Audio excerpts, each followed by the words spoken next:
Hey, we're here. We made it. GM fam, hope you're doing A-OK today. It's Thursday. What other words can I make sound like yay? Because it's crazy. You're my baby. This is a Twitter space. No, that didn't quite work. What's up, guys? GM. Hope you're doing all right. Welcome to Web3 Breakfast. I am your host, Jay Chains, joined as always with my guy, Mr. Dude, and the rest of the Web3 Breakfast community. Y'all, let's go. It's Thursday. You know what that means. You know what that means, so I don't even need to tell you. But if you need me to tell you, I will. Tell us. What's up? Hey. Last night was pretty fun. Thanks to everybody that popped in and played some games last night. It was a good time. Hell yeah, dude, that was cool. That was a fun game. Awesome. That was fun to watch. Totally cool. Now, I missed the that was my bad. I kept DCing, man, on the off the grid. I'm going to have to figure that out. Maybe I got to tweak my settings or something. I don't know what the deal was. What's DCing mean? Yeah. Disconnecting. Oh. So when I started the stream crashed because I when I switched my scene, off the grid did not like it, and the whole thing crashed. So, but we got up and running after that. It was fine after that. Also, that was my first time to play the game, and I sucked so bad at it, I really didn't want to put it on stream. Hey, man, that's the way it works. So that's how you got to do it. That's the only way to get better. I think I posted my stats. I was talking to some dude. Can't remember his name right now. But he's played over 200 matches, and I think he has like 3 kills. I've played, 14 matches. I think I have 11 kills. So it's like, it's okay to just suck. I mean, people are just so fucking good at this game already, and it's only beta testing. Yeah, I mean, that's with everything. Like, I'm going through the same thing mentally with, like, a lot of the footage that I shot at the Karate Combat event. It was the first time that I tried doing that shit where I was walking around, doing the thing with the mic. I got the volumes. They were terrible, right? The audio sucks on that shit.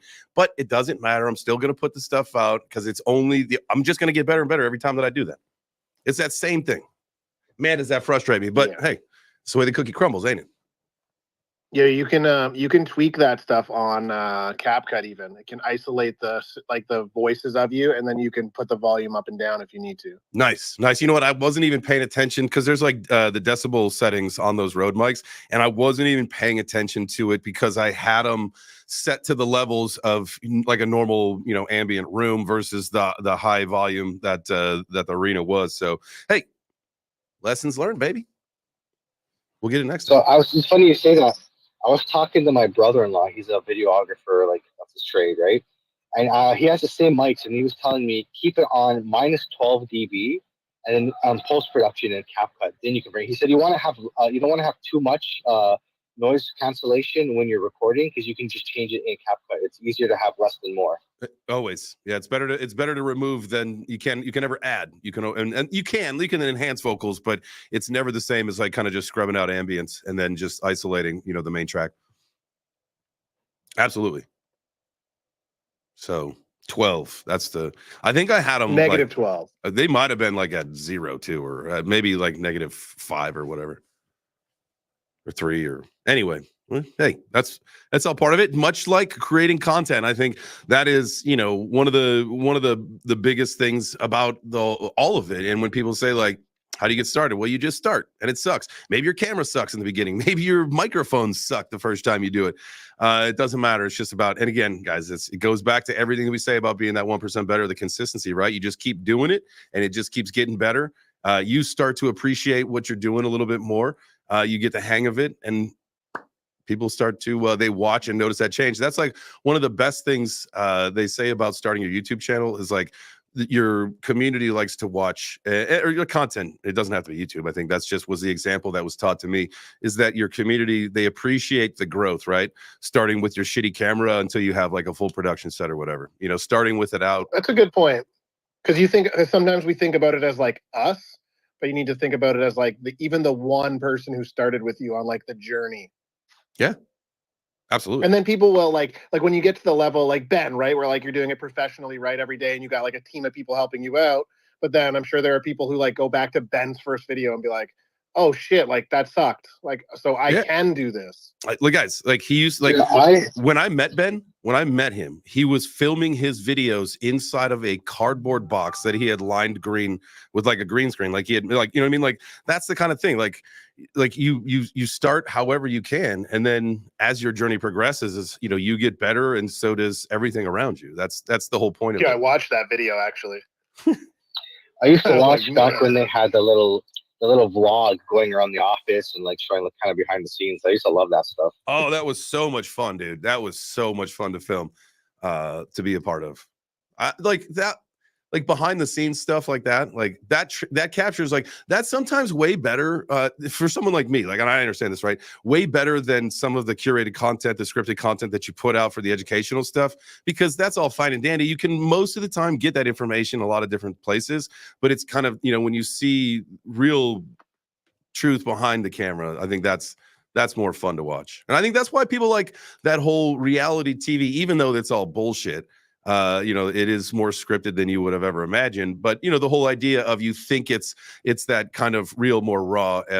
That's like they say, like you perform videos perform better, like you drive them in your car or you walk around holding it, like versus having it, like on a tripod or whatever, because it's just people connect better with that because it's like that's more real. Is all of it? Yeah, it's all like psychology, I'm sure. Yeah, you feel like you could have been a part of it. Like, even though you're not, and this person filmed it in Atlanta and I'm in Toronto, it's like, but you feel like you could have been a part of it. What if this dude had walked by me? Oh, he interviewed that person. And then we get like the Hawk Tuah girl, right? Where like that literally happens because someone was out doing that. That's true. You gotta spit on that Tuah and spit on that thing. What do you think of it? Like, what do you think? Like, if it was a guy who that was an interview with like a dude, like a cowboy dude, might have just been a funny thing, and like that's it. Like if that's you or me making that joke with that exact dude in that exact scenario, we might just like get 1,000 likes and people laugh, and then like you're like that's it, right? It was just a funny post. Yeah, that's the power and how social media and all that stuff moves. It's so funny. It is so funny. And we talked about this. Like you can, spend weeks and weeks or whatever doing your research to put together a video on something, and it could just perform terribly. And then you could, then you fart, and it fucking like goes viral. Yeah, like I posted a video of like a pizza getting cut once, and it went 3 million views. Like that make sense to me. Like that doesn't make sense, like at all. Yo, those are great. Like I keep hearing from people, those are like the easiest pages to like get monetized to make money. Is like those, like basically you don't talk. Like right now, I guess a big one is like soap cutting. So you like put it up to the microphone, right? It's like, oh, I will tell you what. I recently saw one of those videos where they were doing that, and it's like it just like cuts into like the little tiny micro squares. There's something about that. It just calms the brain down. I know, it's wild. My guilty pleasure is the hydraulic press. Those are cool to watch it just smash shit. Just smash shit, yeah, just fucking random stuff that it smashes. Yo, post one of those. I need to see this now. Yeah. Oh, you gotta see the one with the Play-Doh, or the girls like shoots through the little holes and everything. It's so cool. All right, I'm gonna get into some weird stuff after the show. I told you not to bother me when I'm vacuuming my room. Vacuuming. Get out of here, Mom! Get out of here. Slow motion use. What's that? My ass. Oh my! Take my strong hand. Oh, that's Marauder. Hell yeah! There he is. Man, why are we not? The account's not following him. That's weird. What's up, dude? Get on up here. What's up, brother? We should like publicly apologize for all the fam that the Web3 breakfast account has not been following, because like every time we see them, we just hit follow back. We got you. Yeah, I've had some weird things with X lately. What's My that? ex wasn't following Adventureful Mama, but I was following her, and then like she was followed me recently. Like there's some people that I was following for sure that unfollowed for some reason. Yeah, you know what I found? So it's sometimes I think it's like a glitch where like sometimes Jay, like I'll see like a post notification and it'll say like follow back, but then when I click on the profile, then it automatically reloads at like, then it just says following. Yeah. So I think like it's a weird thing where we think it, then we click it too fast, then it does the whole follow thing. But if you just like give it a sec, it catches up, but it's still wild. It's just wild. I think it's probably a built-in that, function for Elon to troll us all so that friends can fight with friends. Be like, dude, why the fuck do you unfollow me? Be like, what? You're right. It's also good for content. Like it is like it keeps people talking on his platform. There we go. King Snooch. Yeah. Got the Snoochmeister. The Snoochmeister. That's what we call them in the back channels. Snooch. Bring your Snoochie green hat. Boochies. So Snoochie Boochies, what's up, fellas? what's up, brother? How DM are ya? Jim. Not too bad. Just had some coffee and ready to rip the day. There we go. There we go. What's up in your guys' world? You Marauder, how the hell have you been, brother? Yeah, I've been good, man. I've been good. Just got out of the gym making some bacon right now. I don't know if you can hear it in the background, but yeah, man, just lots happening in the world of D pins and RWAs, man. Just I saw you put a video out. Silencio, they got a fresh update. What's going on? Oh yeah, dude, the whole app's been reworked, man. It's incredible. It's a completely different experience now, and it's for the better. Like they've done so much quality of life improvements and just made things just funner to use and just added a lot more features on there. Do that token is going to be live in like the next several months, right?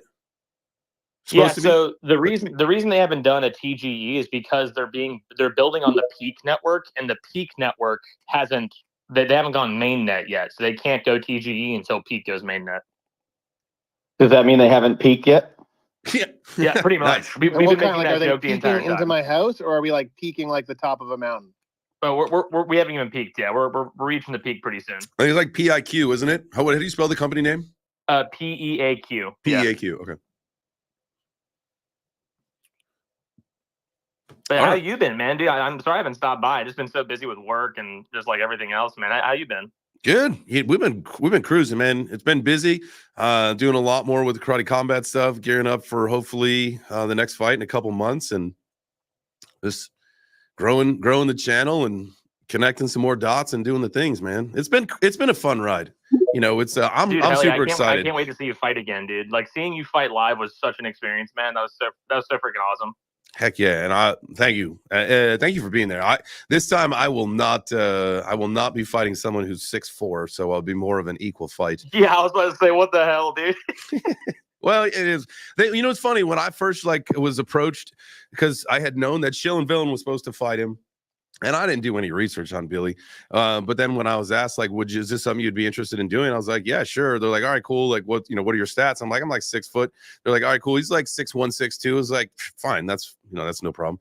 And then come to find out, like, everything was a fucking scam and a lie about all his height and his training and all that stuff. But I know if all goes well, I'll hopefully be fighting Harley, which I know him. You know, we faced off a little bit at the bar the other night after the Karate Combat event because he called me out. So that'll be a good one, man. I think we're both pretty equal in size and strength. So that'll be a fun one. Yeah, just make sure it's not in Dubai or something so I can actually make it. Potentially Hong Kong. We'll see. Ooh, nice. We'll see. We'll see how it goes. I want to know when Karate Combat, the casinos in Connecticut. Where? The casinos in Connecticut, either Foxwoods or Mohegan Sun, either one of them. Oof, dude, I like Mohegan Sun a lot. That's a pretty good idea.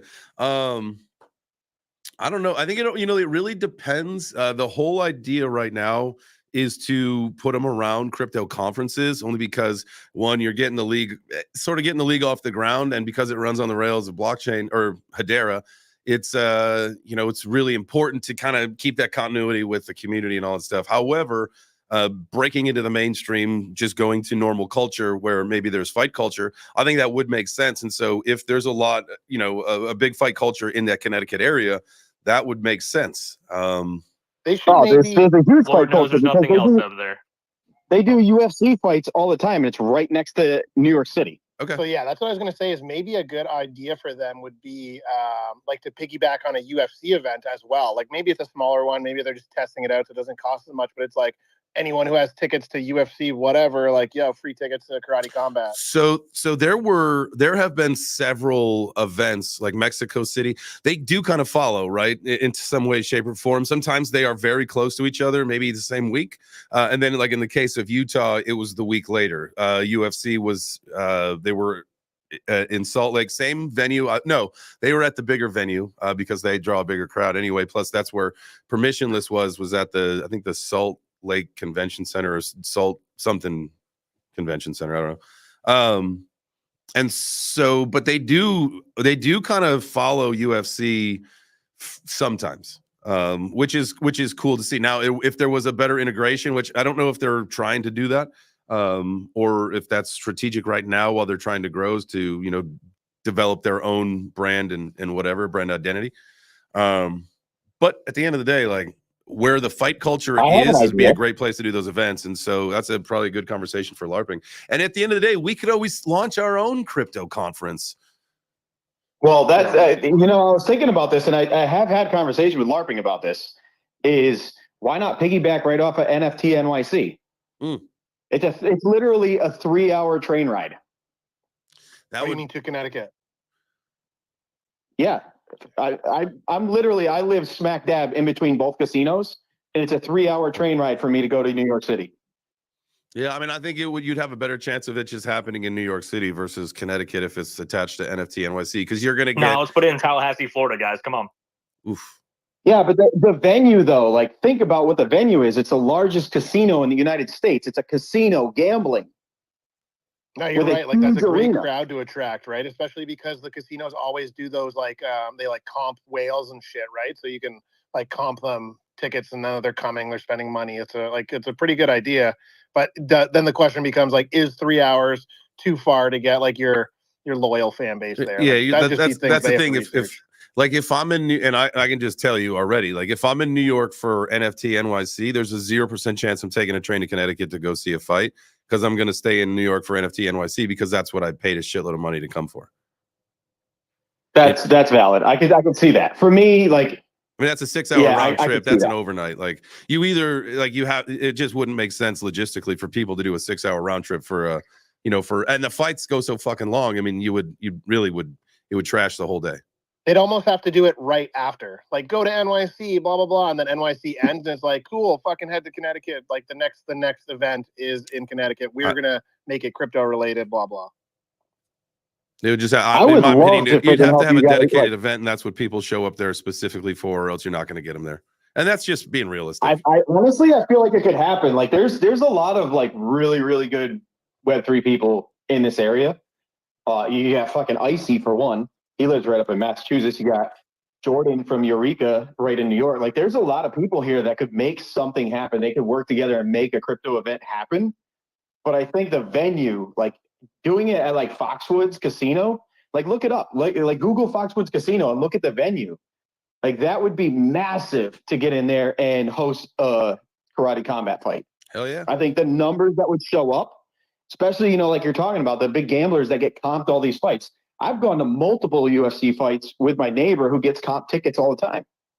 And yeah, you got my head spin. Like, what if, like, so, I mean, because, like, I'm outside of Toronto, there's, like, the Niagara Falls casinos. Like, you could technically do, like, an American side karate combat at, like, one of those casinos, like in the Buffalo area, and then flip literally across the border and then do another one at Niagara Falls casinos. And they're, like, some of our biggest ones here in Canada, where it's like, it's not a bad idea, right?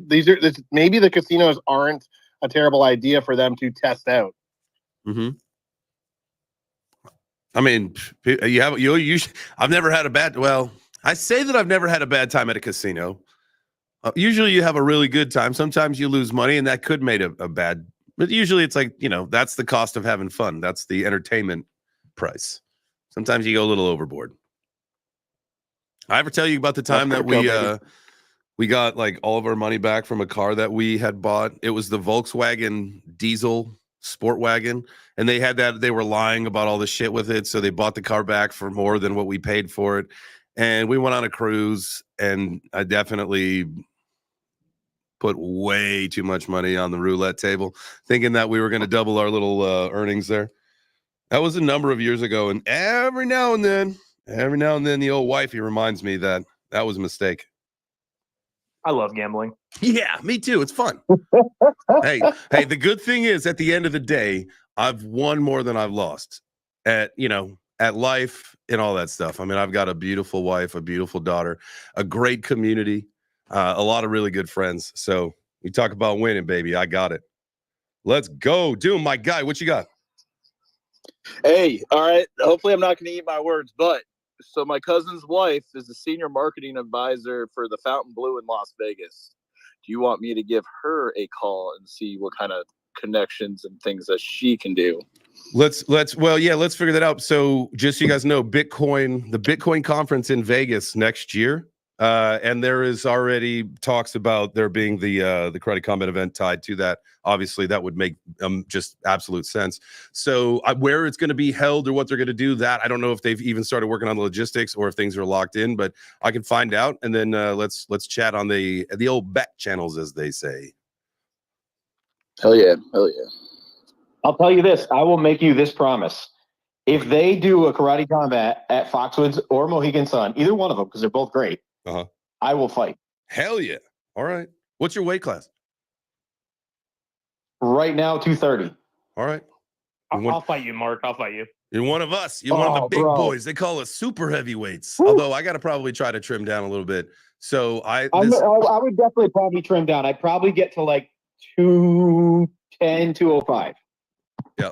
So when I fought Billy, we 215 was the agreed upon weight. I weighed in at 214. I think he weighed in at like 212 and a half, something like that.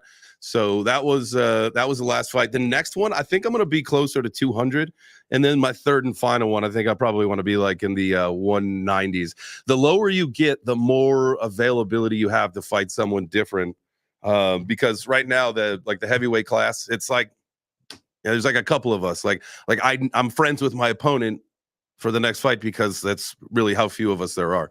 But at some point, as everything grows, as KC grows, as IFC grows, all that, the roster will get a little bit bigger, and then maybe you got a little bit more variety. But it is what it is for now. I will say it would be kind of funny going toe to toe with Will. I think that would be a good one. At the end, I would definitely give you a big hug and we go drink beer. Hell yeah. I'd throw down with you. Listen, that's one of the absolute coolest things about Karate Combat, the opportunity that we get is we can go out there, you can go bang gloves, you can go show who you are, you can support it, whether you're a project founder, a community leader, whatever it is, you can go support your crew and just show what you guys are made of. And at the end of the day, hug, handshake, go have a beer afterwards. I mean, that's what it's all about. It's just hand-to-hand combat. It's like man's oldest form of feats of strength. So it's cool that we can do this, and on the fucking scale that we can do this, that we can attach to IFC people, attached to the Karate Combat. I fought, like, the night of my fight was 20 million. The night of Singapore was 60 million views. I'm not actually sure what Salt Lake City was, but I'm telling you, man, this shit's just going to keep getting bigger and bigger. And, for people like us, pretty soon to be able to fight in front of 100 million people live watching at night. Wild, guys. That's just fucking wild. Yeah, it's getting big, and it's entertaining to watch. Like watching Aaron and Ashley fight, I loved it. That was a great fight. I wish Ellie's fight was longer and she didn't get injured, because I was like all hyped about that one. But like honestly, I find the entertainment of it really, really good. Like I want to see Kagi and Paisan throw down. I want to see fucking Paisan just absolutely destroy Kagi. Oh, so bad, dude. He's gonna just destroy him. I was shocked by David Hoffman's performance. He actually held his own on that one, dude. It was really it was entertaining as hell to watch. I'm just gonna say, I think he did not win the first round. He might have gotten away with the second one. That one should have gone to 3. Now, they both said they didn't want to do it. So I'm wondering if there was some kind of signal as like, I'm done, just give it to him.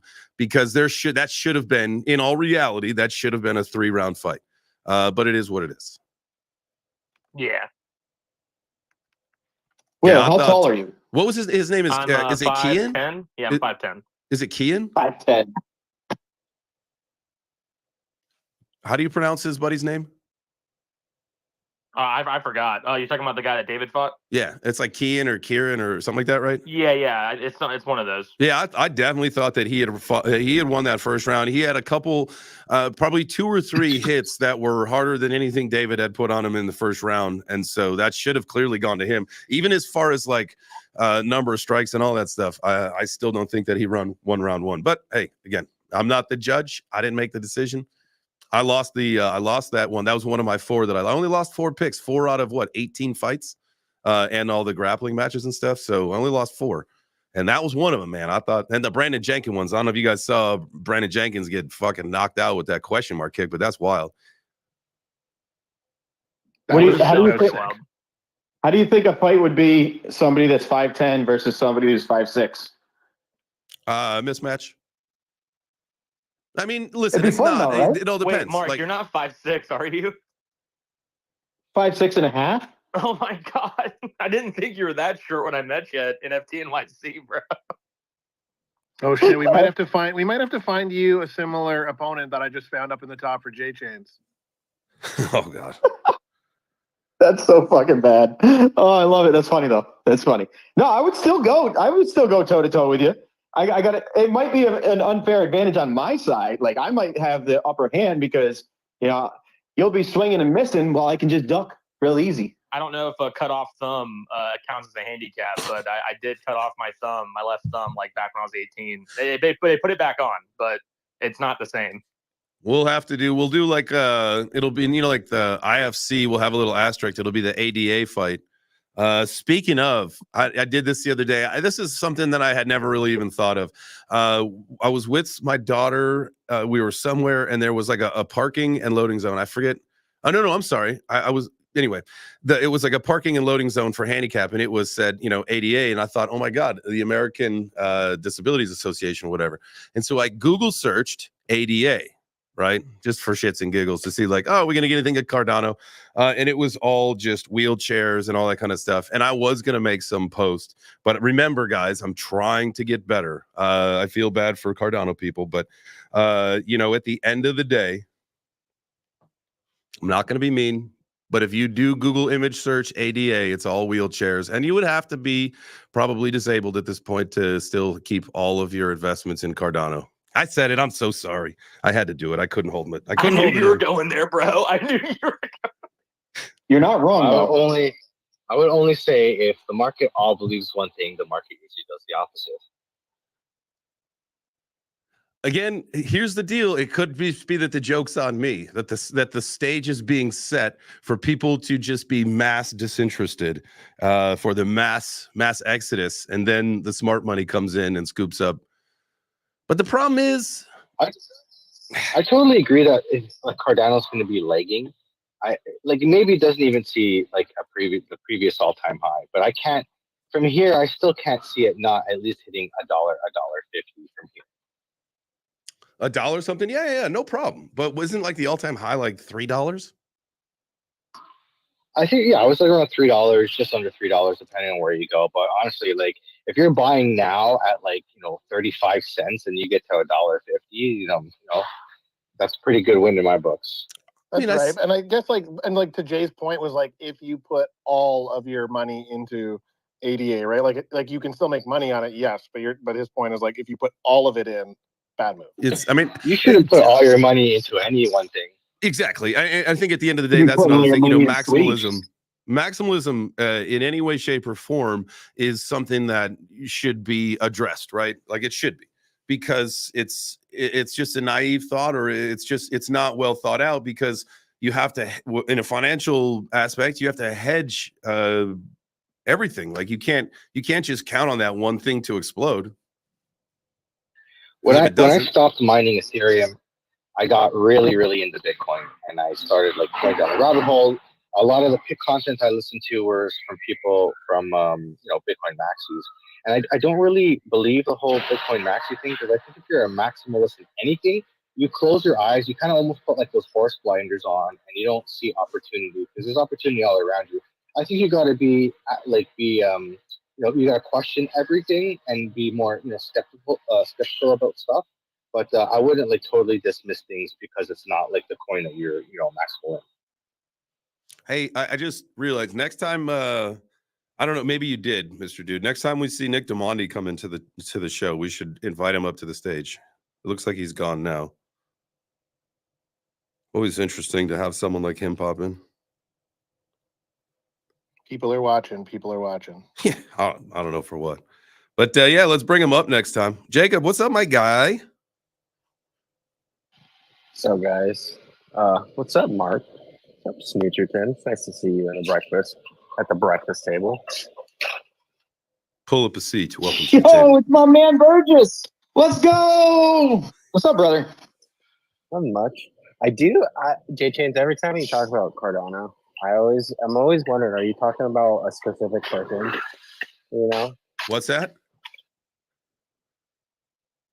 When you talk about your hate for ADA, which is fair, are you talking to a specific person? You know? No. Oh, no, not at all. So what it is, honestly, so I will be fully transparent with you guys. Like to be clear, like I've gotten literally actually no problem with it, with Cardano. It is fine with me. I still own plenty of Cardano NFTs, CNFTs, as you will. I still have plenty of friends that do that. To me, it's the whole ADA gang and Cardano community thing, like how like fucking weird they got about it. And they're like, no, we're not the ADA gang, we're the Cardano community. Like, it's just fucking, it makes sense just how nerdy they all are, that's what they would just like demand to be called, versus the ADA gang, which is by far 1,000 times cooler. It is what it is. And that's it. Like, it really is. It's just one of those things, like, I can just perpetuate my fun for making fun of them. And then they just get so worked up, just like the Hex people do, just like the Pulse people do now. It's kind of fun just to troll. Yeah. Just to I get was the hoping reaction. it was just going to be like one specific person. You're always digging at it. It would be so much more funny. No, I literally don't. I don't actually have any problem other than the fact that they reject ADA gang. And I've been somewhat clear about that too. And like, where I'll say, like, listen, I'm not speaking to the ADA gang here, guys. I'm talking to the Cardano community. Because there's a difference. It's wild. It's like you can put out like a big thread, and then someone picks up like one little thing. It's like that's what you took out of that. Like, you guys hate the ADA gang of everything. Like, you're getting all this great attention, and like that's the thing you fucking hate. It is what it is. I mean, everybody's got to have their identity, right? Like, what are the best blockchain like community names, right? What is it? Is it the Link? You got the Link Marines. Oh, that's cool. Right? The Link Marines. What are the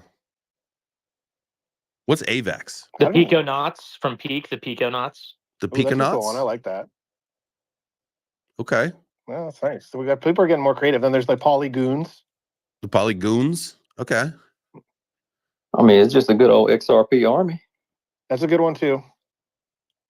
It's been just like stable. Okay, are you guys starting to pick up the theme here? They're all cool, except for Cardano community. That's retarded. Sorry to say that, but H Barbarians. That's gangster. Yeah, that is gangster. Yeah, you're right. Like, all of them have been like, oh, that's cool. I like that. All right. And they're all very like, powerful. Very powerful, except for the nerds. They're like, we're the community. We don't really want to have a label. We don't like labels here. We just want to do our math. We've been labeled our whole life. That was classic. You're gonna have to cut that. Wait, did you just call Burgess a nerd? Burgess is not a nerd. He's into other chains besides Cardano. I know that's maybe where I'll say I'm a hybrid. Okay, I'm a fucking hybrid. Listen, I fucking love you, Burgess. Some days a little nerdy, some days a little fucking chatty. You know. I don't know. But the good thing is that the cool Burgess outweighs the nerd Burgess, and that's why we fuck with you, brother.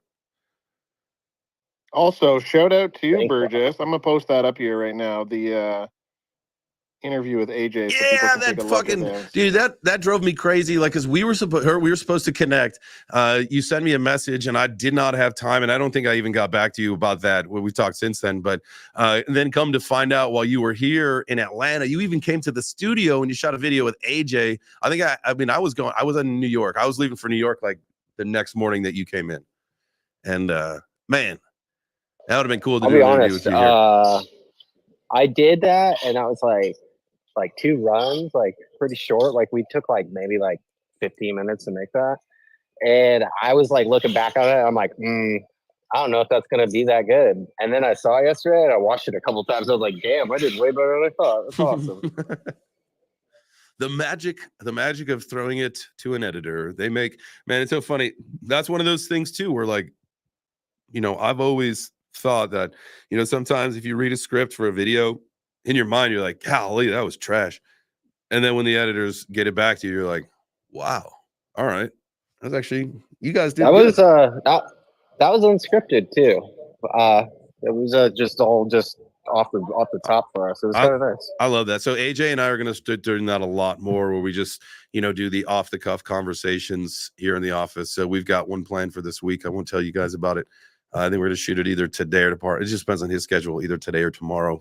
So they're not doing any. I don't think Ben's live streaming the rest of the week here. So I've got plenty of time to get myself caught up. I am excited about actually getting caught up next week. This week, because that's what I need to start doing, is being a week ahead, so we can get all the guests and everything lined up, you know, the rest of this week, which is gonna be great.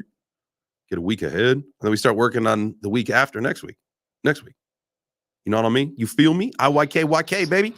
Do the thing, smash the heart, press the purple pill, hit the likes. We got to do a quick room reset. Let's do what we got to do. Let's get some more friends in here. If you want, I don't care. If you guys are enjoying the conversation, you want to be a part of it, all you got to do is raise your hand, come on up and speak. We are Web3 Breakfast. I am Jay Chains, hanging out with Mr. Dude and our homies at the Web3 Breakfast. Let's get it. Yo, you doing the chop shop tonight? Yes. 7 p.m. Eastern, right? Yeah. Was that 7? Yes, sir. Yeah, 7. Yeah, where we just talk a bunch of shit. Yes. Yeah. So we'll be there. We've got some exciting things that we're going to be doing with that. So yeah, that is back now that I'm back in town, and I've got probably a new setup that's going to allow me to start bringing a computer with me when I travel, so we could just be like doing normal shit no matter where I go, which needs to happen. Well, that's cool. Like, obviously, sure, there's times where we can just take a break if whatever reasons we can't, but it's a cool idea for if we're both there at a conference, or if one of us is at a conference, because there's just people to ask. Like, we're always with someone other than just ourselves. Or it's like, yo, just like comment on the show. And obviously at these conferences are like the who's who of everybody. I signed up yesterday for the for Consensus Media Pass, so hopefully I get it. For the Consensus in Toronto? Yeah, I want to go because I want to go to the Karate Combat event too. So whether I get the Media Pass or not, I think I'm going to buy a ticket. All right, yeah. I'll see if they should be doing like the kind of like what Blockchain did, where we could get like a group media pass. So we'll do that same kind of thing, because I'll be there for sure. And so we'll get that'd be sweet, because I don't know if my small little channel will get a media pass. No. And literally anybody can get it. It's not about the size of your channel. That has nothing to do with it. It's just literally about filling out the form. It's just it's exposure for them. Remember, that's like the number one hack, guys, for getting into these conferences, not have to pay the expensive thing. If you've got a cell phone and you have an X account, or you've got a YouTube channel, or you've got a whatever that you can post videos on, you just apply for a media badge and you go there, shoot some videos, shoot an interview or two, bada boom, bada bing, post that shit, and you did your job. Okay? It's that easy too. And save yourself a couple bucks. You might have to get your hotel and your flight, or if it's a place where you live, then you don't have to deal with it. You just go to the conference. You can talk to the celebrities, you can talk to the founders, you can talk to the people that you need to, because you got the credentials. He's spot on, guys. I did that same thing at Consensus. All I had to do was book my flight and my hotel. Ooh, let me just check And something. remember, Jay has openly said that you can just put down that like your employer is Web3 Breakfast. That's exactly what I did. That's what I just do that, and it's like using Jay as a reference for your job. Like, oh yeah, he was fucking awesome. Yeah, I mean, I just put myself down as cameraman operator, and I literally just filmed the whole thing. It was pretty great. They let me in, and I just said porn star. So, well, we need those too, Mr. Dude. We need those too. Those are very important for. Can I be a short porn star? They just asked me for. They said just send us a pic of your unit, and then they're like, you know what? It's a little small, but we need everybody on here. So they say give us your seed phrase, and you're like, got it. Oh man! When you're short, it makes it look bigger. Exactly. Corey Exactly. just texted me. He was asking if my loan got filled. No, it fucking literally went down to $30. $30 I'm telling you guys, I used to be able to predict these things so well. I was $30 short of getting a massive long filled, and this thing is just, it popped right back up. But golly, it's still on a downtrend though. So things, looks like we haven't broken our current structure. We're still kind Are of you trading Bitcoin right now? What are you trading? Yeah, Bitcoin. Nice. Yeah, I just keep buying it, bro. I don't even look at the charts anymore. I just buy it, cutting every week. I just buy more. I'm just leverage trading it. I'm just finding opportunities. I'm buying. I'm scooping up dips and then just waiting for them to pop up. So I got my Femex account. I got it like 134% in 2 weeks. So I got that thing from 1,000 up to like I think it's 50, or I don't know what it's at. What did I just say? It's more than that now. I'll tell you. It's 1,001. It's $1,001. Yeah. No, I know. I got to tell you. I got to see how much is in it. So you got a KYC on those platforms? So no and yes. If you want to just start your account on like Femex, you can, right? And you'll have to do some soft KYC, but it's nothing crazy. And that gets you like, and I don't know if the things have changed, right? But that's like one of those things where you can do like, you can withdraw like 50 grand a day at the soft KYC. Like, okay, I'm fine with that. Like, I don't need to be withdrawing like $1 million or as much as I need to every single day. Like, I'm okay with that right now. So Canadian too. okay. I will say you can get a Palau citizenship too. You can go get a Palau digital citizenship. Yeah, you can do all that. Well, but honestly, you know like, the problem is, unless you're withdrawing more than $50,000 a day, you don't need to do any of that. You just need to literally just sign up for Femex, and you can just really, it's a soft KYC. You don't do an ID, you don't do any of that. You just put some information, and then you have an account, and then you're good. Literally, that you don't have to. Yeah, because here in the province that I'm in is leverage trading is a no-no, but the rest of Canada is fine, which is kind of stupid. So well, let me see here. I can tell you. Well, Canada's a joke, so I can tell you in Portugal, Sri Lanka, and I guess any other part of the world that your VPN connects you to, totally cool to do that. I'm actually getting my Portuguese citizenship. I'm just waiting for it to come in the mail. I know you were. I know you were. So just set that VIP into Portugal and be like, no, baby, I'm at home. I'm at home doing my thing.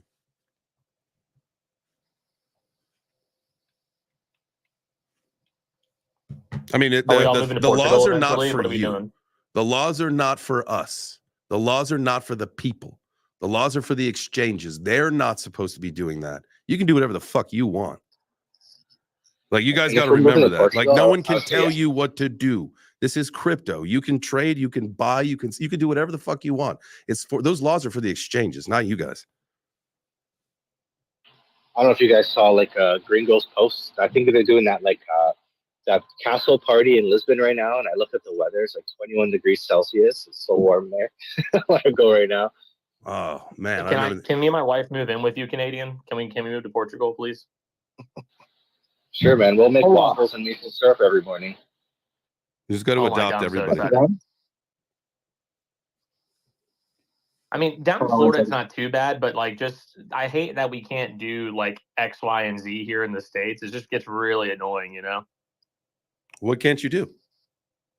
Well, like a lot of the airdrop participations, like for a lot of the deepins I'm doing, I have to VPN out or I have to do the Palau thing, and it just gets really annoying. I wish it was just more straightforward. I hate having to like sidestep and like it's just annoying to me. I don't know. I want things to be straightforward. I say no to govern me harder, daddy. I say no to more restrictions. I say no to that. Like, it's DeFi. No, exactly. Like, I want like rails. I want like a guideline saying like, hey, these companies can do these, do these things, so that I have access to them, rather than them going like, hey, we're gonna clamp down the industry and regulate it out the woozah. I wonder, and this isn't a slam on anybody, so don't take this anyway. I wonder if there's a statistic that would show us of people who participate in airdrop hunting versus people who do not, and then hacks versus no hacks, right? Because like I always feel like when I hear people talk about a story about them getting hacked, there is some other story about an airdrop that was either shortly before it or after it, right? And so like I feel like there's maybe some connection there, potentially. I'm not an airdrop hunter. I could give a fuck about airdrops. Like, honestly, like I'm not going to jump through hoops to get a bunch of free coins that are worth dog shit. That does not sound like fun to me. And so that is not a game that I play. And that's, go back to what I said before. I don't want to put bad juju in the air, but I just wonder if there is any kind of correlation to airdrop hunters and people who get their wallets drained. It's probably slightly correlated, at least, I would imagine. And like, listen, it's not like well, you don't participate in DeFi. Yeah, I do. Like I do DeFi shit. I connect to contracts. I do things. I just don't airdrop hunt. I feel like, that comes with a lot of, if it's a hyped project, that's where you get a lot of people saying, oh, click here for the airdrop. And you're like, well, yeah, cool. I was expecting that. And then boom, toast. So I don't know. Airdrops, to me, airdrops could go away for all I care. I think that's been an issue with Grass right now, the Get Grass thing with the deep in with the internet bandwidth. So their airdrop's coming out pretty soon, but I don't know why or how, but I've been getting so many scam emails and just scam DMs of just like links of, oh, collect your Grass tokens here, which, I'm privy to not clicking, but I know there's at least one person out there that's clicked one of those links and has gotten scammed, and it's sad. But like, it's just upsetting to see, man. Yeah, you really go up on that risk curve when you start doing all these airdrops. The only airdrops I really do for me is like just for gaming. You play to earn the airdrop. The airdrops in DeepIn right now are plentiful, man. It's pretty great just because it's all kind of ramping up. Especially a lot of the ones I'm farming haven't even had their token released yet. So I'm just kind of waiting to see what happens with that. So DeepIn are things that like they're basically you're getting paid for your data, right? Other platforms will just take your data and sell it on the market, right?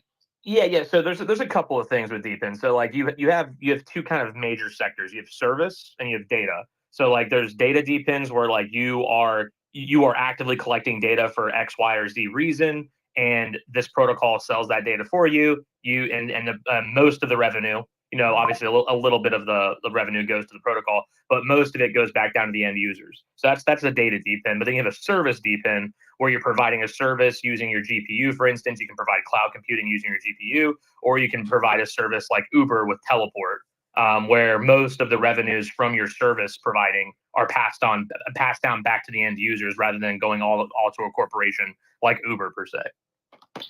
So I've actually been mining helium for fucking years now, for 2 or 3 years now. I guess helium with the IoT services, would that be considered DeepIn? 100%. Yeah. Helium is spread out in terms of they have an IoT service. They have an IoT kind of like network, as well as the Helium mobile network, which is a cell phone plan, which I'm subscribed to. It's fantastic. I was debating on getting a Helium mobile miner, but the problem with when I got my Helium miner, it was like great took like 8 months to finally get to me, and by the time it got to me, like the rewards were so little because they were so saturated in my area. Now, I mean, the mobile miners are pretty great. You just have to put them in the right spots. But the rewards are fairly decent with it. You're not going to become a gajillionaire, but like you're going to make a consistent revenue because the network's growing and there's money flowing in. So that's what I have. I have the Helium IoT miner on the side of my house, and I'm lucky enough to like be the only person in my hex. So I have that, and then I have the Weather XM. Nice. Miner as well, and also I'm the only person in my hex with that too, so it's pretty cool. No, hell yeah, dude. Oh, that's sick, dude. Good to hear. The good thing is like with those, like they use like less energy than like a light bulb, so you can just kind of plug it in, set it, and forget it, kind of thing. Yeah, I wish I had my just run Weather it to your XM modem. running for the hurricane when the hurricanes hit. I wish I had my Weather XM up and running. It would have been hilarious. The Weather XM is just fun too because you get like really, really, really accurate weather data like at your house. It's like the data is from your house, so you actually experience what's on the forecast every day. And living in like Washington State, it's crazy because people never get the weather here right because it rains and it's all retarded all the time. But I get it like perfect on my house, so it's pretty great. Man, could you imagine being a weatherman? You got the easiest job in the world. Speaking of getting it wrong, But people still love him, man. For whatever reason, your weatherman can be wrong every night, but you just love that local weatherman, don't you?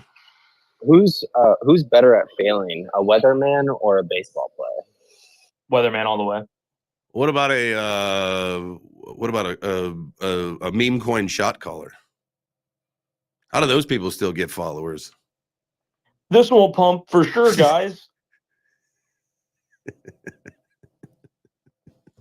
We're going, I like those posts. we're going to the moon. I like those posts on my timeline where it shows like a chart like with a huge goddamn which meme coin will do this next. I know, with like no numbers, no name. You don't even know what that one was. So maybe you could wait for a retracement and catch that pump again. They won't even show you that. They just want to trick you into clickbaiting to get the alpha. Speaking of the alphas over on the YouTube chat, shout out to you guys. We got Moreheart in there. Ellie, shout out to Ellie. The Caspians. That's right. We got the Caspians. That's another group name. I like that. Mike Lowry. Shout out to the chat over on YouTube. You guys are the real ones. Smash the like, hit the heart. You know what's funny? You know how I always say that? I think I have got to rethink about what I say here because, Mike, during your show last night, I was watching it on X. And I kept trying to like spin my phone to hit the heart, and I couldn't fucking figure it out. Like literally couldn't figure out how to like the video, unless you like back out and like go to your profile and just like it while it's a post versus going into the video. That's the only way you can do it. So I got to rethink of what I say. I thought it was so easy. Come to find out, it's not that easy. Yeah, the X Live is a little funky. The chat I find a little weird.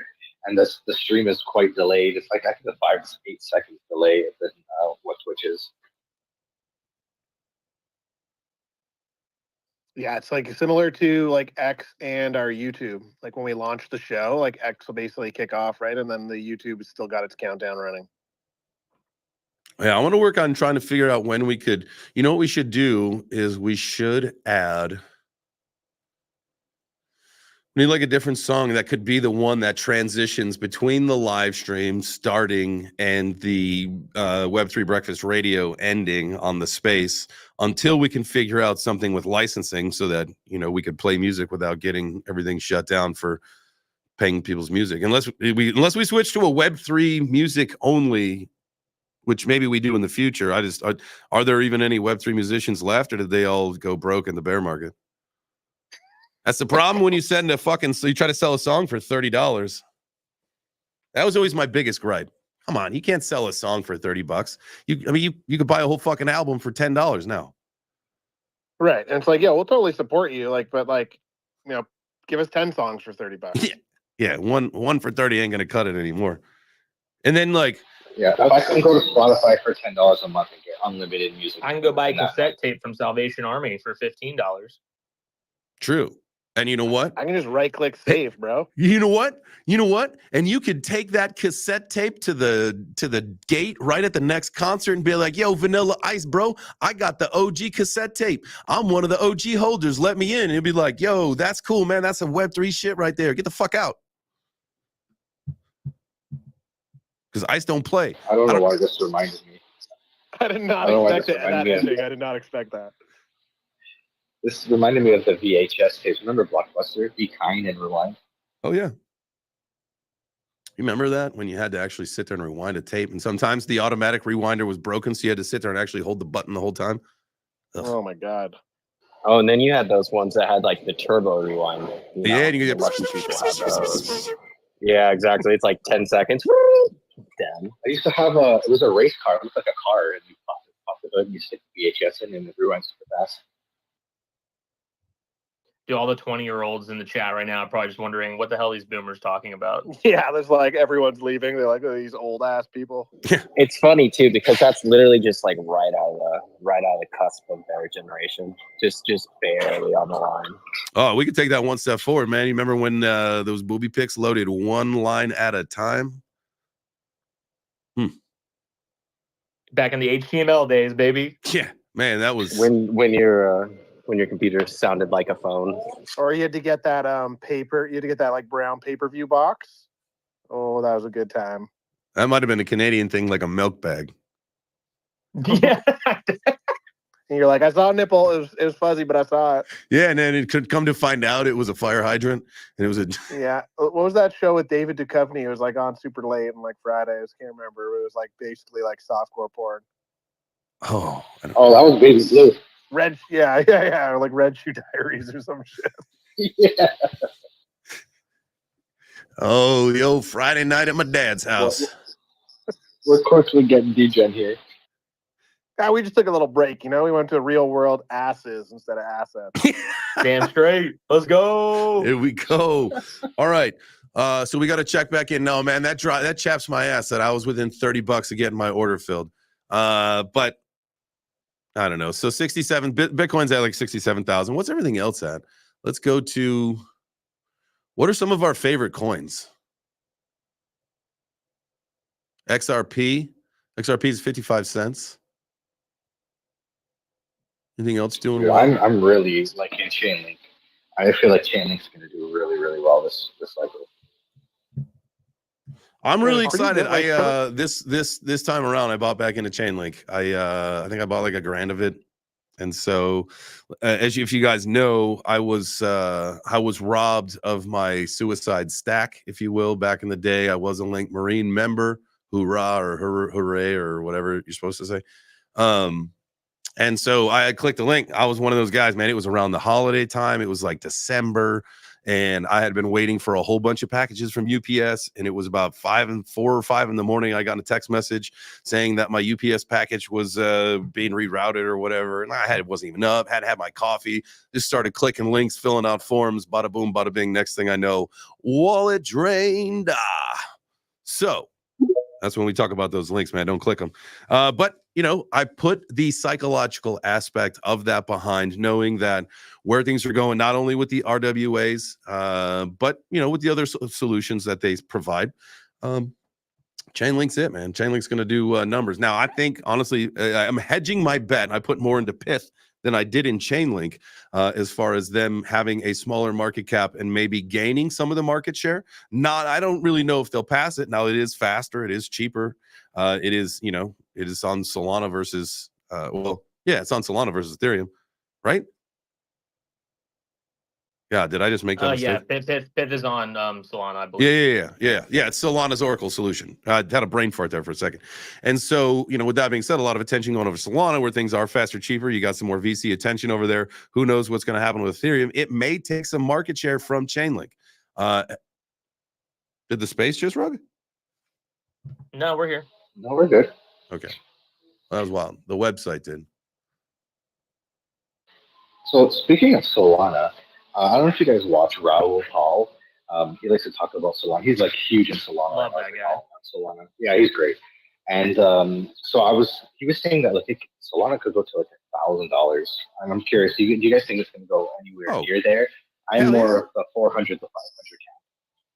Oh, dude, it'll definitely get over $1,000 at some point. Now, whether it has the opportunity to just stay there, I don't know, or like what it peaks out at. I fully expect it to be $1,000 coin and at like the absolute peak of the bull run, but where it ends up at, no, it'll probably pull back way down to like the $300 or $400 level. But yeah, think about that, right? When we all get our Gotti bags and Solana's worth 1,000, Gotti's worth $1 million.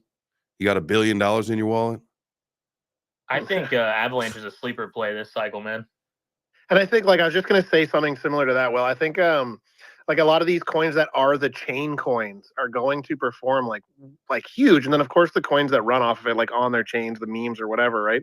But it's the coin chains that could make you fucking millionaires in this next run. Dude, I love Marauder. I love what you said about AVAX. AVAX is going to be massive this year, right? And I can't wait. And I think I've told you guys probably, in the show a couple times about it. But so I took advantage of the Stars Arena launch, right? When it all came out, and I'd earned a whole bunch of free AVAX. I've not bought any more for this very specific reason, is that when we get to the peak bull run, and it's probably going to be, I will give my fair estimate of 75 bear case, say 325 bull case, somewhere in between, right? What do you think? Yeah, I agree with that sentiment. Yeah, I like that sentiment a lot. I mean, the thing here is Avalanche 9000, their upgrade is coming out soon. and that's going to really ramp things up. Like that's going to make launching an L1 on Avalanche like way easier Nice. and cheaper to maintain, but while still maintaining utility for the underlying token. That's awesome. Like not only with the RWA stuff that they're working on, not only with the gaming stuff, I just think that just the total solution I think is going to be fantastic. And going back to what I was just saying was, now for me, it's all about putting together this video about, kind of being early and kind of understanding maybe trends before they happen, because I can show that, by taking advantage of this SocialFi trend, that we had this nice little blip where I earned this little chunk of AVAX, which potentially could turn into, 6 figures or whatever. We'll figure that out depending on, when we can cash out. But that's the whole point is, by being early on these trends that, again, that was SocialFi, but we've got a lot of other things. We've got the DeFi, the RWA. It's still early, like they're building, right? It's still very early on. You think about, I'll reference the RWA ecosystem. You guys can help me out with the DeepIn one, but conservatively, they're looking at like a 16 to 30 trillion dollar market cap by 2030. Right. And so that's massive. There's going to be some massive growth there. We know gaming, I think, is poised to be like a $500 billion ecosystem for Web3, where it's probably just pennies at this moment. So what are the projections for DeepIn in say like, 2030, if there is any numbers that you guys have heard? Oh, dude, like trillions easily. I mean, the thing here is like what I point to are different data sets. So like, for instance, let's just reference geospatial data. So like geospatial mapping data, the current valuation of that is around like $300 billion, I believe, globally. And the market caps for geospatial DeepIns like HiveMapper and Nadix are only like 300 million and 80 million respectively, So think about that. You have a tiny bit of market share being taken by like HiveMapper is probably like one of the largest geospatial DeepIns right now. And that's only $300 million total market cap compared to the $300 billion market that it's addressing, So there's so much room for growth there that it's unheard of, man. It's insane. Like DeepIn, there's so much opportunity in DeepIn. Yeah, What the fuck is mapping. DeepIn? Can someone explain DeepIn quickly to me? Decentralized physical infrastructure. Okay, not explaining the acronym. Oh, yeah. I'll let What the pros take would that you? one. Yeah, I guess what would you like to be like? I guess it depends on what you're talking about. So I was just explaining it earlier. I'm a crypto person who doesn't know anything about DeepIn. Okay, cool. So That's you basically have data that's all around you, data being taken from your phone. You have data driven like devices, data driven economies and whatnot. And DeepIn allows like regular people like you and I to tap into that via a protocol. So I can be a data broker with DeepIn? Essentially, yeah, you'd be selling your data. Yeah. Okay, so it's basically in the old world, they sold my data.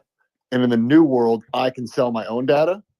Pretty much, yeah, with database DeepIns. Yeah, there's also service-based DeepIns where you're providing a service in a decentralized manner, like Helium, like the Helium phone plan.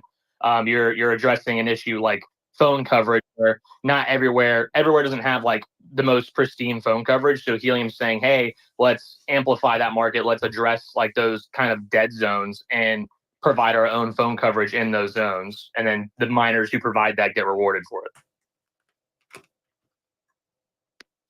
Okay. Can you give me a data-driven use case? Like I get the internet use case. Data one would be like, let's say, like my favorite one's Silencio. It's a software DeepIn on your phone.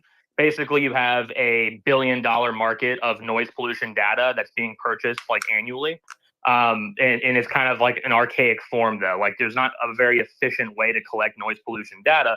And so what Silencio did was they incentivized users with microphones, aka your smartphone, to download this app and record noise pollution.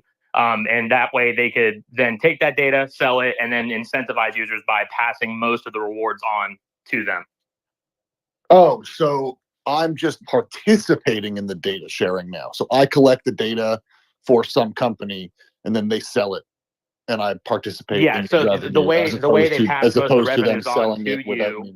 Yeah, the way they pass most of the revenues on to you is because most of it is automated via blockchain and AI. And so like the people who created this protocol, like the foundation, you could say, initially are kind of in control of the whole thing. But over time, the whole point of these token incentives is to decentralize it and kind of create like this governance system. Like we've seen governance tokens before, obviously. Like, you know, that's not. Yeah, a new they idea. worked really well from what I remember. I mean, it didn't start off very well, but I mean, it's got promise.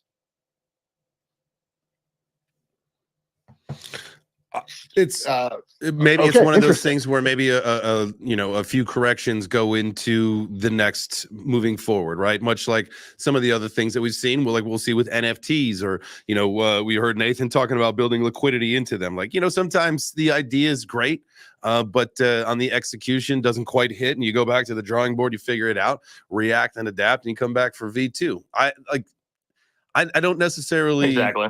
I mean, here's the deal, because I think that people, if they knew that as much data as they had was being sold and they had the opportunity to find a different way to monetize off of that, people would flip the script on that. It's just we're not there yet, but I love every second of it. And it's just like, you got to think, you're living the beta test of it, right? You're trying to figure out what's going to work, you know, what systems, how do they do everything.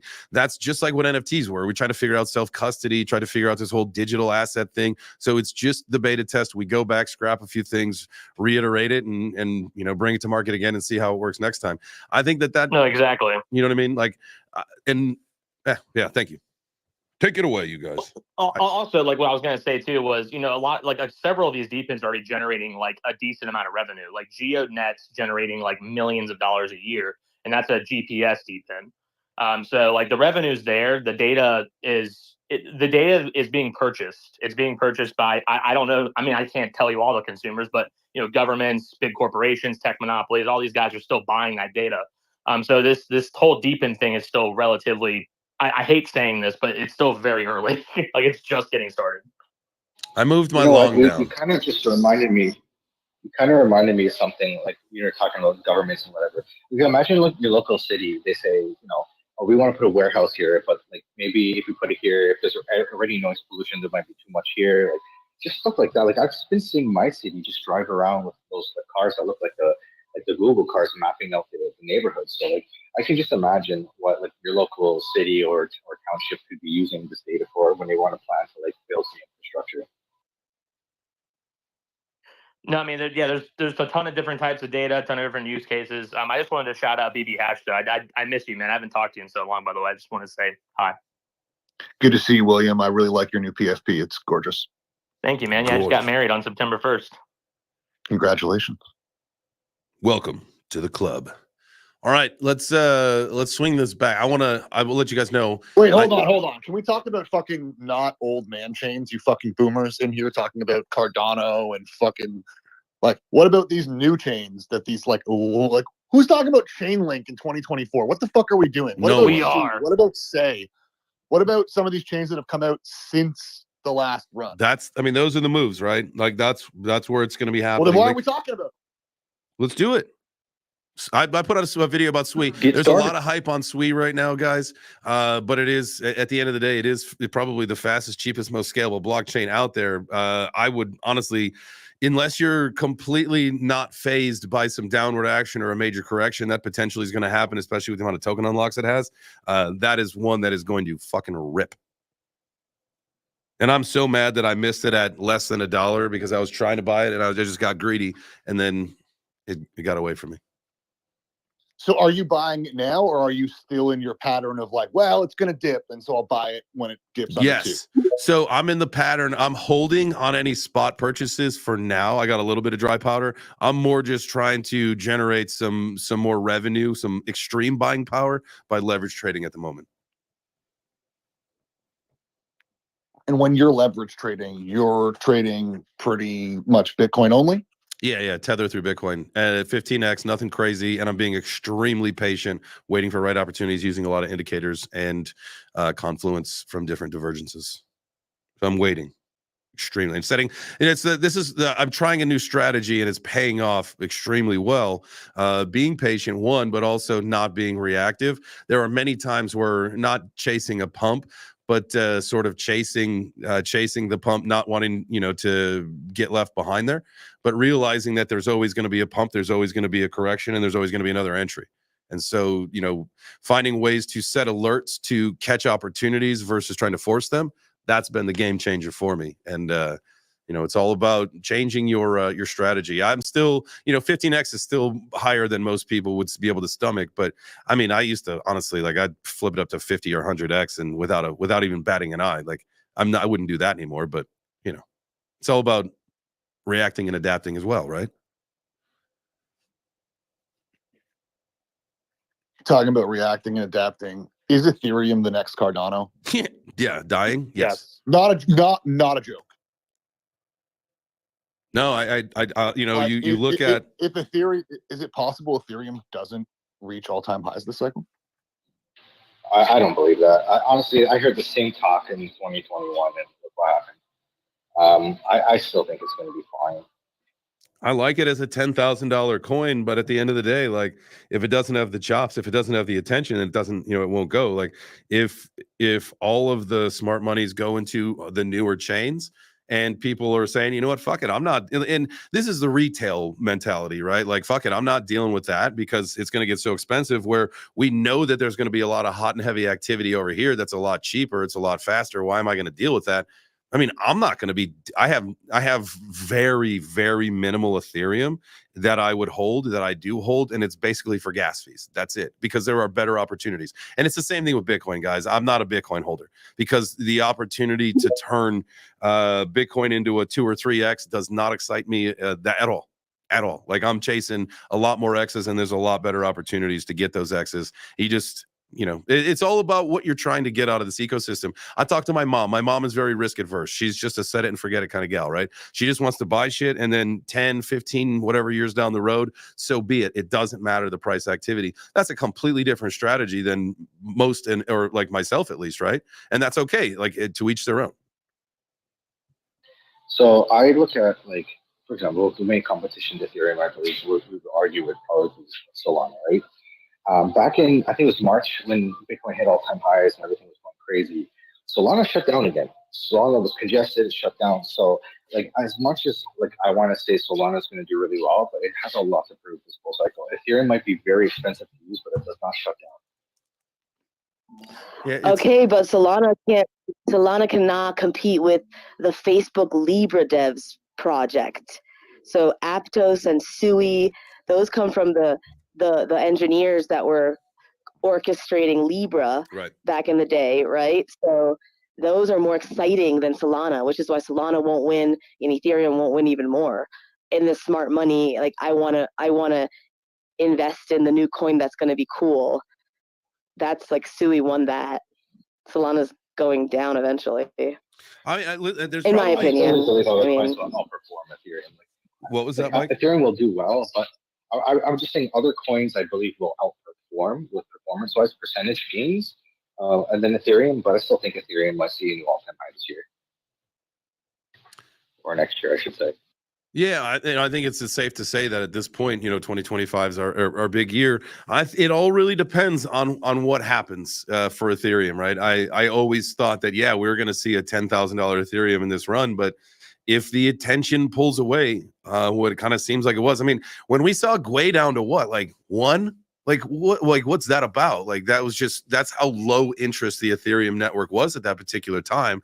I think it's up a little bit higher now, but nothing like what it was. Who knows?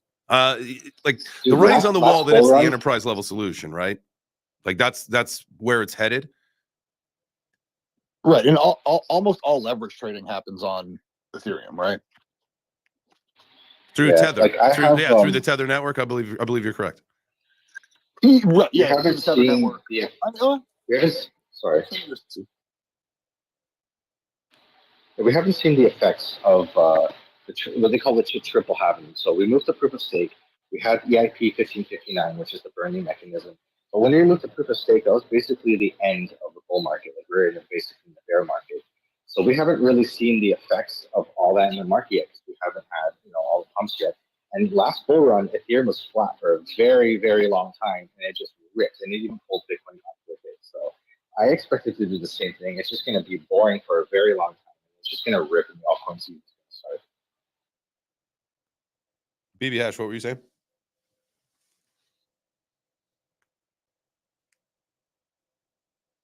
Cool. I like it. Wait, what happened?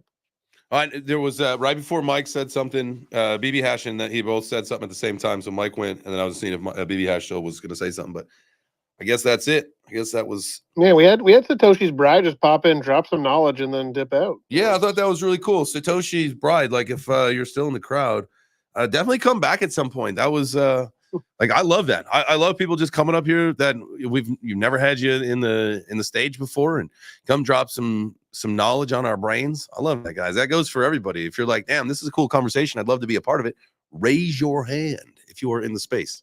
But if you're not in the space, if you are watching the live stream, like say you're over on YouTube, smash the like. If you're watching on X, man, I'll tell you what, it's going to be a little bit more difficult than I thought. You're probably going to have to back us. Just hold up 1 second. You're going to have to back up out of the video, go all the way to the Web3 Breakfast. No, it's my profile, right? The video's on. Or Mr. Dudes. Well, you don't technically have to back out of the space. You just hit the minimize the window button so it pops up as a second window. I think you can still scroll. Oh, for the video on X? Yeah. Okay. So just pop it out, like it, and come back. It's not that hard. And if you don't come back, I get it. We miss you. You don't even need to do that. Just click on J-Chain's face in the space. It'll take you to his timeline. You don't need to leave anywhere. That done. Like that video. There it is. I appreciate you. Aptos, Pith. Dude, I'm a big. So we wouldn't. Now, when I was talking about the Chainlink thing, I did mention that I went a little heavier on the Pith network, only because I believe that they are going to have a bigger market share overall at the end of the day over Chainlink? That I don't know, but they have a better chance of catching more X's trying to catch up, getting some market share, and so that one I believe is going to be a better play overall because it is a smaller market cap. I believe the token supply is a little bit smaller than Chainlink's, if I'm not mistaken. I could be way off on that. I gotta look now. Unless anyone knows off the top of their brain. Oh, I also don't know off the top of my head. So am I understanding your investment thesis correctly that you don't really give a fuck which tech is going to win? You just give a fuck which tech is going to multiple X, right? No, that's not true. I mean, so like we already know, like the oracles, right? So between what Pith and Chainlink are doing, like the oracle solution that they provide, that's something that we need. It's a win. It's a slam dunk. Who's going to do better? I don't know. I've got coins of both. I have Chainlink and I've got Pith. I think Pith is going to outperform as far as the market goes Chainlink, and so that's why I bought more Pith than Chainlink. Now, however, I understand that the Oracle solution is going to be massive. It is massive for what we need, especially going into RWAs to be able to provide the price feeds and all that kind of stuff. Now, Chainlink is also in the RWA space. Chainlink, Avalanche, I think they're two of the top highest market cap coins that are going to be participating in the RWA ecosystem. I know that people say Bitcoin isn't too, and so whatever. I'm not interested in Bitcoin being everything to everybody. I think Bitcoin should just be Bitcoin and that's it. Like, it's all it needs to be. The ordinals, the yada yada yada, all that stuff is just it's a distraction from what Bitcoin is. So yeah, I'm in it for the tech, but I'm also in it to change my life and to help people change their lives too. And so if I say, yeah, guys, Oracle solutions are massive. Do I think, what is it? Super Oracles? That's another one. Like, they threw a party in Salt Lake City. That was a private sale that I had gotten in on. I had since been refunded of. Are they going to do well? Yeah. But at the end of the day, it's either going to be Chainlink or Pith. That's why I've invested in both of those two. Again, I've invested heavier in Pith because I feel like it's going to outperform the market compared to Chainlink. But the solutions that they provide, I totally understand and get what they. That's why I'm heavier in ecosystems like that and RWAs than gaming, right? I don't follow as much gaming anymore, so there's no need for me to invest in that ecosystem because I don't understand it as much. I only make investments in ecosystems that I understand at this point. I hope that clarifies something a little bit too.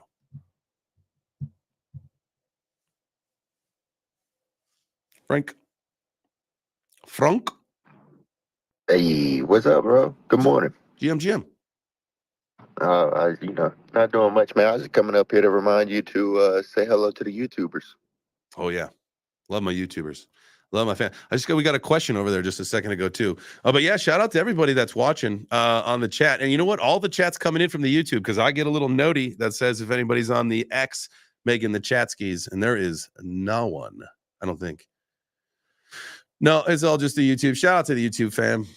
Dutch, Daft. Oh man, I got to figure this is Daft Chip. I got to get better contacts. I think my contact prescription is changing. But the question is, whoa. Oh, was the wrong one. The question is, thoughts on the Neo token? I don't know anything about it. Want to DCA into something, but can't quite decide on Ondo or Neon. Here's the deal. Like, again, I don't know Neon. I don't know what the solution it provides, but I know Ondo and I know what they're doing. I know that their stablecoin OSG and USDY, or I think it was maybe just the USDY one, just integrated into Pyth, right? I know that BlackRock is a big player in the, with the Biddle Fund, and Ondo's a whole part of that. The solution that they provide, the partnerships that they've got, BlackRock does not lose. I don't know who Neon is. I don't know if BlackRock's invested in Neon, but I know that BlackRock is a partner to Ondo, and that's all that I need to know. Because again, they're not in the position of losing. They win. That's all they do is win.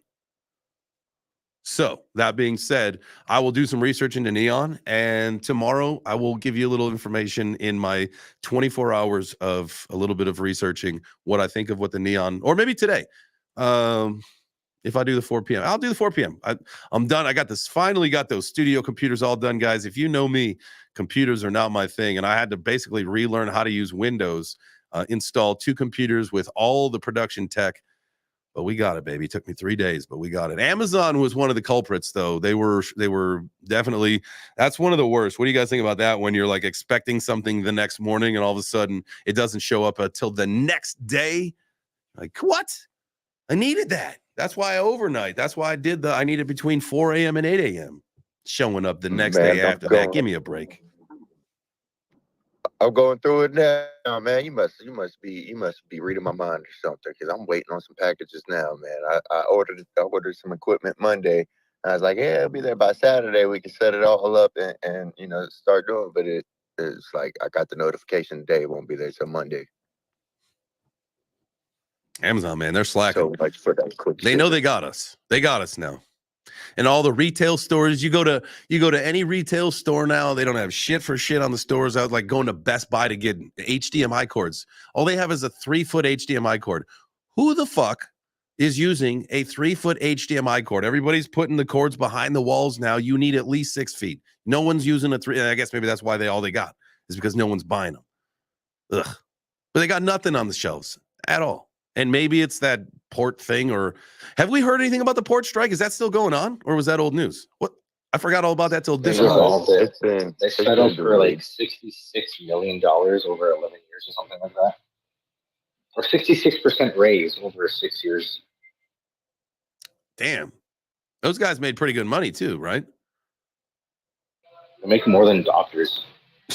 That's Yeah, but they make damn good money. But when you're used to living like a king and then you go living like a peasant, yeah, you'd want to raise too. sheesh. Doom, what you got for us, fam? Wait, you guys are getting paid? Hey, I was gonna ask Neil real quick. Neil, since whenever Gotti does go to the moon, since Lamborghini is known for making tractors originally, are you gonna buy that Lambo tractor for your farm?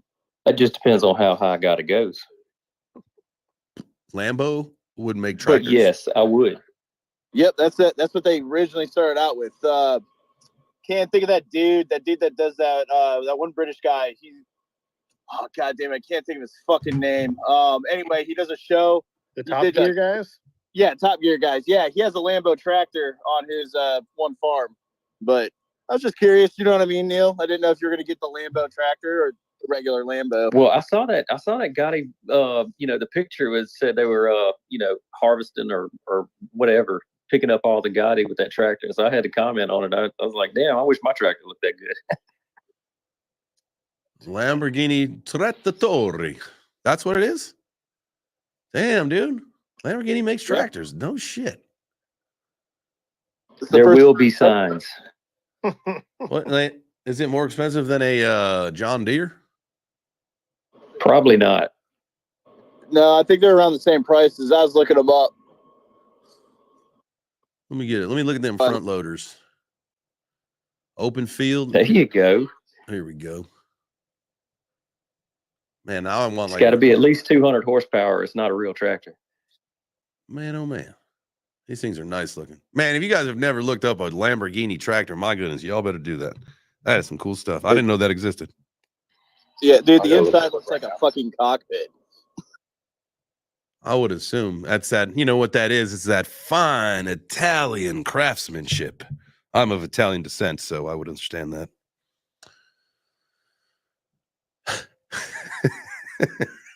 I love you guys. All right. What do you think? Should we wrap it up? Let you guys out of class early? Remember when your teacher used to let you out a few minutes early? You'd be like, hell yeah, I can go to the snack machine today. Give me another butter. You always wrap it up. You always wrap it up, Jay Chains. Always. You gotta get one of those on your soundboard there, the little school bell. What was it? You gotta get the school bell on your soundbar. Oh, yeah. And the class has been dismissed. I think that's a good number. We got 143 people watching the stream. I love you all, as the ladies say. You know, that the angel numbers, the 143. That was the text message, or not text messages. That was before text messages. Pagers, right? That was the I love you. Then you had the 411 on the 420. Where's the weed? 911 mean get home. Also, Lambo price for a tractor, $93,000. Get out and get yours. That's not bad. That's not bad. I can afford a Lambo. Look at that. Everybody's first Lambo could be a tractor. You never know.